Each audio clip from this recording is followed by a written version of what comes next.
Muchas gracias, bienvenidos aquí para que hablemos de la disrupción en México. ¿Qué tanto se está dando disrupción en México?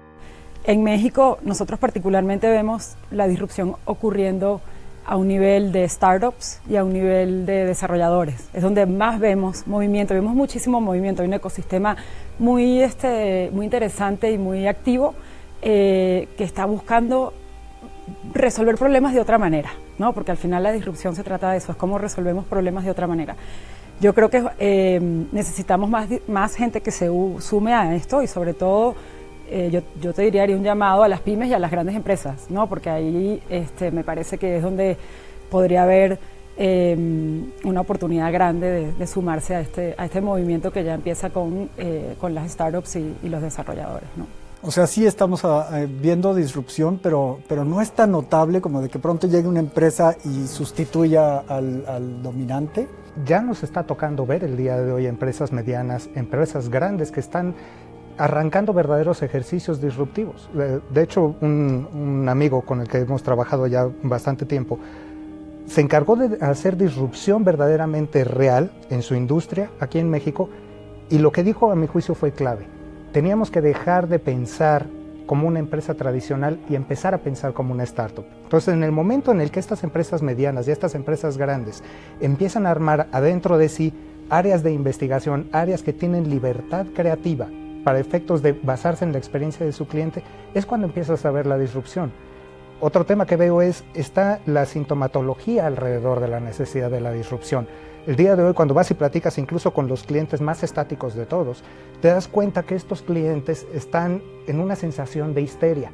Y como decía Marshall McLuhan, esa sensación de histeria viene de intentar hacer el día de hoy, el trabajo del día de hoy, con los conceptos y con las herramientas de ayer. Tienes que llegar y pensar cuál es la meta a la que quiero atacar y entonces hacer aproximaciones sucesivas hasta que llegues y la alcances.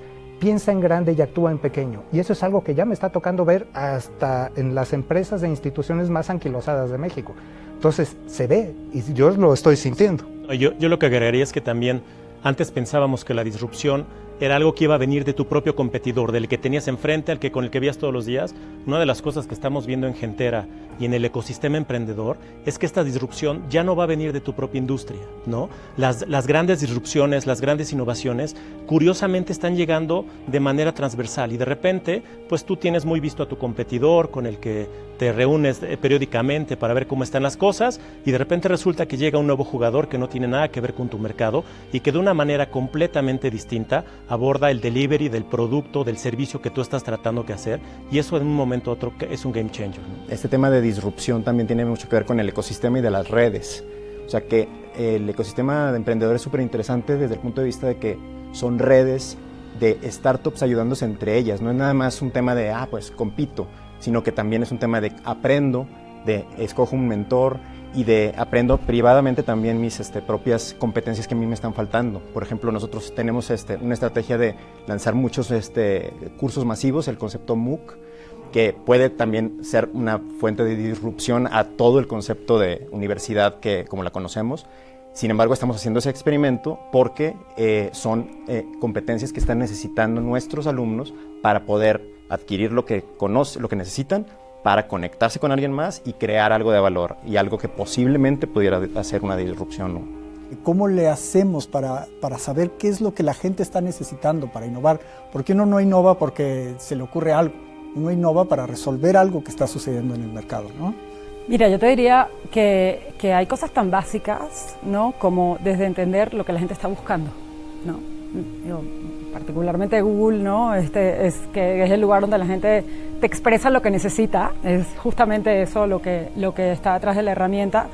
Hay un montón de información y manejamos un montón de información de tendencias, de nuevas cosas que la gente está buscando. Cuando vemos las búsquedas en particular, que digamos, es un hábito ya creado en el consumidor mexicano, no es que estamos creando un hábito. Las búsquedas nuevas crecen 20% cada año, búsquedas que no existían antes. Entonces, si tú tienes la capacidad de analizar y entender esa data y ver, ok, ¿dónde encuentro aquí las oportunidades? ¿No? Puedes generar escenarios de disrupción y otra vez yéndonos sobre qué es lo que es importante para el cliente. No es disrupción por la disrupción en sí, sino cuál es la oportunidad de resolver un problema, de mitigar un dolor, si lo quieres ver así, en el consumidor o en el cliente. O sea, ustedes no es que escuchen al consumidor y se queden toda la información para Google. La información está ahí. Es una información que las empresas pueden usar. Así es. La información, la realidad es que hoy, y es parte de la misión de Google, es hacer la información accesible a todo el mundo. La información está accesible a todo el mundo. ¿Qué haces con esa información? Es lo interesante. Es lo interesante. ¿No? Exacto. ¿Y cómo hace uno para sistematizar esa información? A ver, ideas de cómo le hago yo para escuchar mejor a mi... Parte de lo que tenemos que hacer es llevar ese conocimiento a un terreno muchísimo más íntimo, tener la capacidad de poder conocer y personalizar nuestra oferta al nivel de una persona en específico. Ya no es el producto armado en masa, es un producto que es armado y generado de acuerdo a tus propias necesidades. Ahora, en ese sentido, por ejemplo, la tecnología cognitiva, la inteligencia artificial nos ayuda a llegar allá. A nosotros no nos gusta la mejora, a nosotros nos gusta 10X. Y hay un concepto que es 10X en Google, que básicamente todo lo tienes que pensar desde una óptica de 10 veces. ¿Cómo haces algo 10 veces mejor? No 10% mejor. Y eso yo creo que te cambia por completo el abordaje del problema, porque cuando tú piensas en mejorar, sigues haciendo lo mismo y haces algunos pequeños cambios y efectivamente mejoras, pero no transformas. La transformación viene del 10X. Y en este proceso de innovación es bien importante tolerar el fracaso, porque a lo mejor uno va a proponer ideas muy diferentes de lo que está sucediendo, como dices tú, hay que empezar desde cero, y entonces a lo mejor no funciona. ¿Cómo le hacen para tolerar el fracaso? Y esta es una pregunta que me gustaría que León lo viera, porque en el sistema educativo tradicional al que yo fui, en el sistema educativo está prohibido fracasar, o estaba prohibido fracasar. Hay un nuevo modelo educativo que esperamos que esté ya completamente desplegado a partir de 2019 y actualmente tenemos un par de años o 3 años haciendo experimentos que se llama modelo Tech 21 y básicamente lo que se trata es transformar radicalmente la educación de forma que en lugar de enseñarte un montón de información que se supone que te tiene que ayudar a resolver problemas, lo que tenemos que hacer ahora es darles a los chavos un montón de problemas que se supone que tienes que resolver con información. El reto ahora es cómo le damos competencias a los chavos para que tengan esa facilidad de fracasar, porque el fracaso tenemos que empezarlo a atar ahora con un concepto de aprendizaje. Aquí es la clave, intentar cosas y estar dispuesto a fracasar. Entonces ese es el reto más complicado que tienen tanto nuestros alumnos por su educación que traen desde kinder hasta nuestros colegas y nuestros jefes.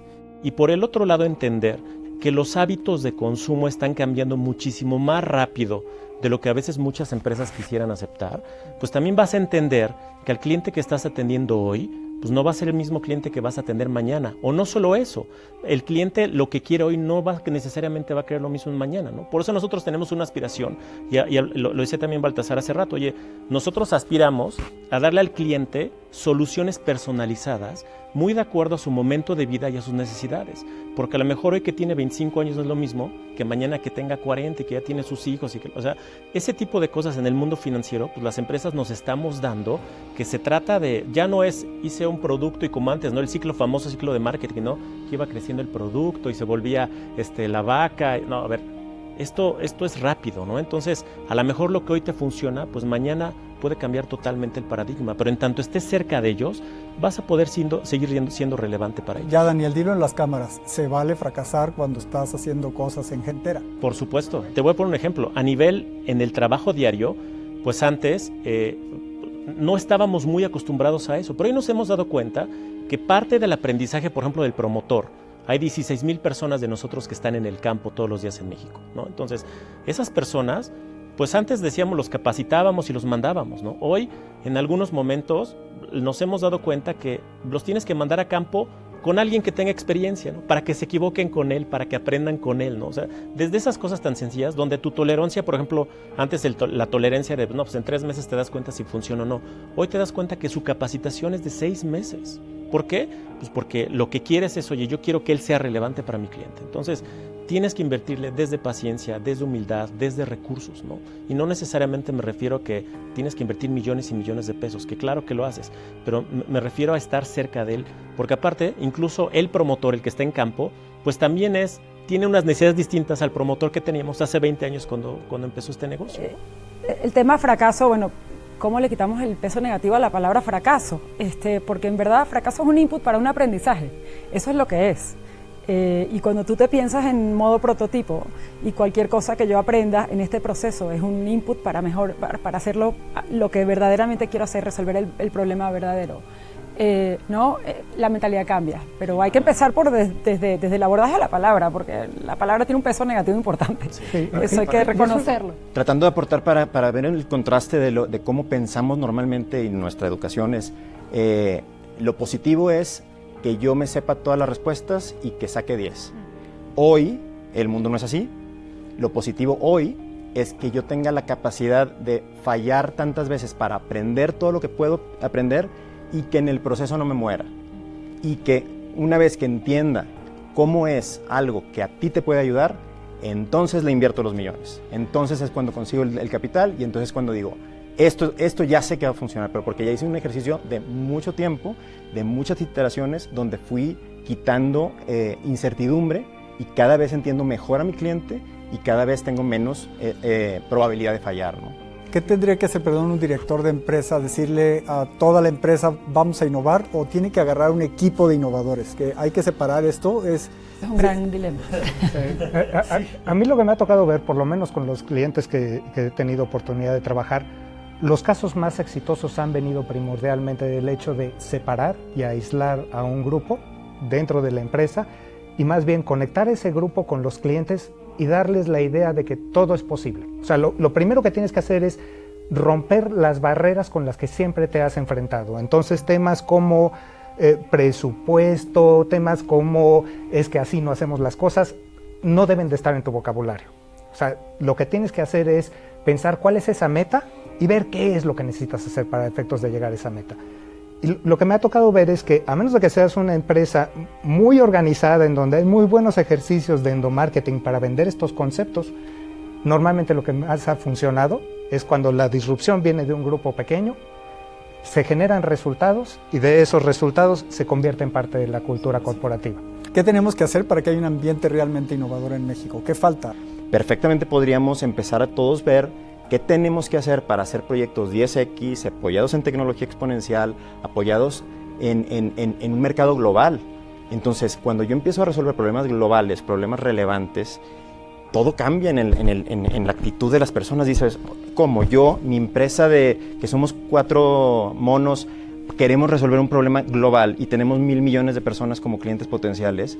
A ver, me empiezan a surgir un montón de ideas y lo puedo hacer fallando, puedo intentarlo varias veces, no necesito atinarle a la primera. Yo plantearía nada más el tema del modelo filosófico, por ejemplo, que tenemos en Gentera para la creación de valor, ¿no? Para nosotros, la creación de valor es muy sencilla. Yo primero resuelvo un problema, que yo primero genero un valor social y humano, y la consecuencia de eso es el valor económico. Y somos tremendamente exitosos en los 3.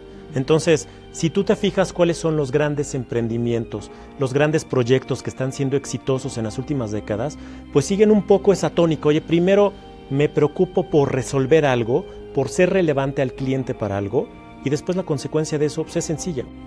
Nosotros dentro de la compañía, además de poner acceso a todas las herramientas que tenemos, también tenemos un programa específico para emprendedores, que es Google para Emprendedores, donde a través de una asociación que tenemos con Central, un espacio coworking, los emprendedores en México pueden aprovechar este espacio y tener oportunidad de compartir en este espíritu de apertura experiencias y sumar sobre la tecnología y además todo lo que Google trae como información, capacitación, etcétera, etcétera.